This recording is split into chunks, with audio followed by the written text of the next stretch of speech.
자, 이 시간에는 세경야서 엑셀 업로드 방법에 대해서 보여보도록 하겠습니다. 세경야서를 지금까지는 지금 국세청 세경야서를 여기 뭐 회계관리에도 두 군데 있었죠. 회계관리에 있는 데이터 연동에 있는 국세청 전자세경야서 업로드 방법이 있고 재무회계도 있었고 그다음에 부가세에도 뭐 당연히 여기 있고 이 스크래핑 해오거나 이거 이제 우리가 배운 건 스크래핑 해오는 건 방법만 배웠는데 스크래핑 하지 않고도 이렇게 엑셀로 홈택스에 가시면 홈택스에서 그런 매출 자료나 매입 자료를 그리고 계산서 내역도 엑셀로 다운받을 수가 있어요. 그래서 이제 이 자료를 엑셀로 불러오는 방법이 있어요. 그래서 보시면 홈택스에서 다운받은 엑셀 서식을 이렇게 불러오기 위해서 불러오는 방법도 있습니다.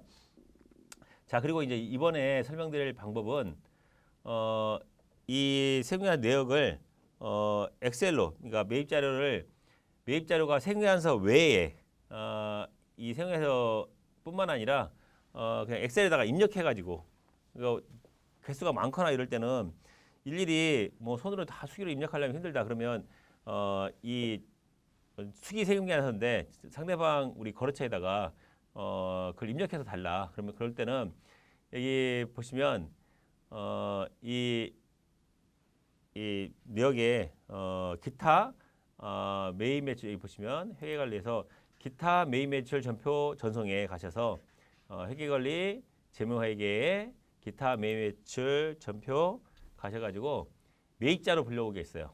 기타 다시 한번 설명해드리면 재무회계 중에 기타 전표 입력 중에 방금 전처럼 스크래핑이나 엑셀로 다운받은 방식이 아닌 우리가 기타 매입 매출 전표 해가지고 거래처에다가 이 경우는 우리가 입력하기보다는 우리가 이렇게 입력하려면은 그냥 수기로 그냥 매입 매출 전표 입력하는 게 낫겠죠. 근데 이 경우는 대부분은 기타 매입 매출 전표에는 이 매입 매출 매입 자료 불러오기를 들어가셔서 매입 자료에 있는 엑셀 서식이 있는데 엑셀 서식 다운받기 해서 매입이면 매입 서식 다운받기 해가지고 이걸 저장한 다음에 다운해서 뭐 여시겠습니까 하면은 이제 이 파일을 한번 봐봅시다. 이 파일을 우리 거래처에 보내줘서 거래처에다가 보내주는 거예요. 여기다가 너네 이 수기로 된 세무계산서 많이 있는데 여기다 입력해달라. 근데 이제 사실은 이런 걸 입력한 엑셀을 쓸 정도 되는 회사 같으면은 법인의 회사 같은 경우에는 전부 다 전자세무계산서 발행하겠죠. 그러면 이제 이런 거 여기다가 이제 매입자를 입력하는 회사 같은 경우에는 이 개인 사업자들하고 거래를 많이 하는 회사 같은 경우에 되겠죠. 그러면 예를 들어서 이제 뭐 공사장이나 이런 데서 수기세무계산서 많이 받는다라고 한다면 우리가 입력하려면 힘드니까 여기다가 적어주세요라고 한다면 예제에 나온 것처럼 이제 거래처로부터 보시면 거래처부터 받은 게 있죠. 거래처로부터 받은 강일 빌딩에 대한 내역을 이렇게 엑셀로 했어요. 엑셀 업로드 방식으로 했어요라고 한다면 사실 우리가 그냥 입력할 때는 몇 개 안 되니까 직접 매입 전표에 입력하는 게 더 빨라요. 하지만 이런 경우가 많다라고 한다면 거래처에다가 어떻게 이 서식을 엑셀 매입자료 입력 서식을 다운 받아가지고 보내주면서 여기다 입력해 주세요. 그래서 이제 책에 나온 것처럼 이런 식으로 내역을 쭉 입력해 갖고 오면은 여기 지금 몇 개 안 되니까 3개밖에 없는데 사실은 이렇게 받을 정도 되면은 우리 거래처에는 많은 거예요. 여기다가 해서 실제로 저희 거래처 중에서 개인 사업자와 거래를 많이 해서 수기세무계산서를 좀 꽤 받는 데가 있어요. 근데 지금 이제 많이 전자세무계산서로 돌아서서 몇 개 안 되긴 하지만 그래도 꽤 된다라고 한다면 이렇게 엑셀 서식을 다운받아서 이 내역을 입력해가지고 입력을 됐다고 가정하고 저장을 하는데 리모트 저장해서 저장할 때 예를 들어 바탕화면에다 한다라고 한다면 바탕화면에다가 해볼게요. 저장하면은 이 위치를 가지고 바탕화면에서 저장했으니까 불러올 때 어떻게 한다? 매입자를 불러오기 위해서 선택할 때 바탕화면에서 여기 보시는 것처럼 기타 매입자료 입력 업로드 해가지고 이 저장해준 위치, 그러니까 저장 위치에서 불러오게 할 수가 있는 거예요. 그러니까 우리 여기에 내역을 입력되어 있는 것을 이 매입자를 불러오기 위해서 불러오면은 내역이 불러와지고 그거를 어떻게 한다? 전표 처리하면은 똑같이 입력된 거하고 똑같이 처리가 되어집니다. 그래서 불러와서 이걸 불러온 내역을 전표 처리하시면 되겠습니다.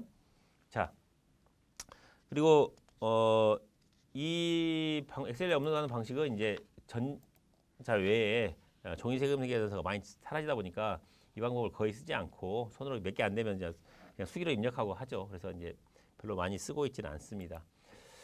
자, 그다음에 넘기시면 이제 계산서 합계표가 있는데 계산서는 세금계산서 합계표가 똑같아요. 계산서는 다만 이제 면세, 우리가 면세 매출이 있거나 면세 매입이 있는 경우에 우리가 부가세, 그러니까 면세 면제되는 재나 용역을 공급하는 경우에는 매출 계산서를 발행했다라고 하는 경우에는 이 여기다가 하면 되고, 매입 역시 매입으로 우리가 매입 계산서를 받은 게 있다라고 한다면 받은 내역을 입력하시면 이런 식으로 아까 말했던 뭐 현대캐피탈이랄지 이런 회사들은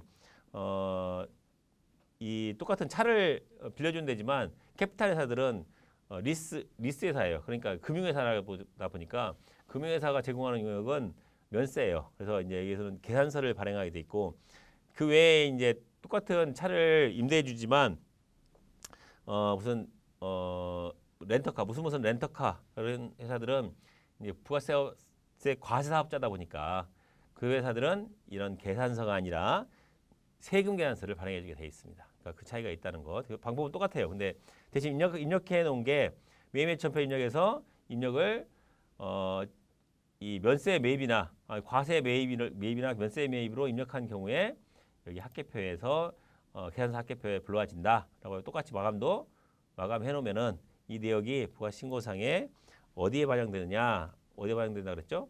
이 4월부터 6월 했을 때 아까 화면 보면서 어떻게 했어요? 저희가 화면에서 볼 때 그쵸?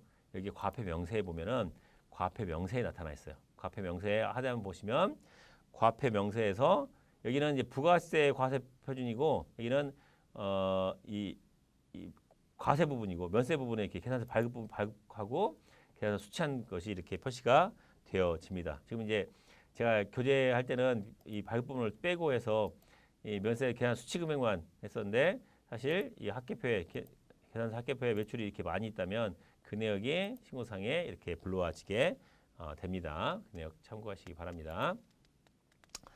교재상으로는 뒤에 있는 계산서 합계표까지 설명을 해드렸고 계산서 합계표의 서식은 이런 식으로 돼 있어요. 그리고 여기 나와 있는 전자분은 이 신용카드 매출분이고 전자분에다 여기 나와 있는 이 신고서를 보시면 잠깐 보시면 이 신고할 때 보시면 뭐 매출도 마찬가지고 매입도 마찬가지지만 전자로 된 과세기관에서 전자 계산서나 전자 세금계산서의 경우에는 아래에 상세 내역이 나오지 않아요. 왜냐하면 이미 홈택스에 내역이 있으니까. 다만 전자 외의 것, 아까 이것도 계산서 마찬가지고 세금계산서 합계표 한번 볼까요? 합계표 세금계산서 합계표를 보시면 이 전자 외의 것, 자 4월에서 6월 걸 보시면 전자 외에 받은 것은 신고상에 보시면 여기는 전부 다 표시되어 있지만은 실제로 신고가 들어가는 서식에는 보시다시피 전자는 나와 있지 않고 전자 세금계산서 외의 발급분 이나 여기는 이제 전자로 발급된 것만 나오는데 수기뿐만 아니라 어디 아래 위에 것이 아닌 것들, 그러니까 제 날짜에 지연 발급되지 않은 것들, 지연 발급되지 않은 게 매입이면 지연 수치하지 않은 것들은 위에 표시되는 거고 그 외의 것들은 그러니까 수기 세금 계산서랄지 혹은 11일이 전송되지 않은 것 해당되는 부분은 여기에 아랫부분에 적어진다는 것 알아두시기 바랍니다. 또 이어서 하겠습니다.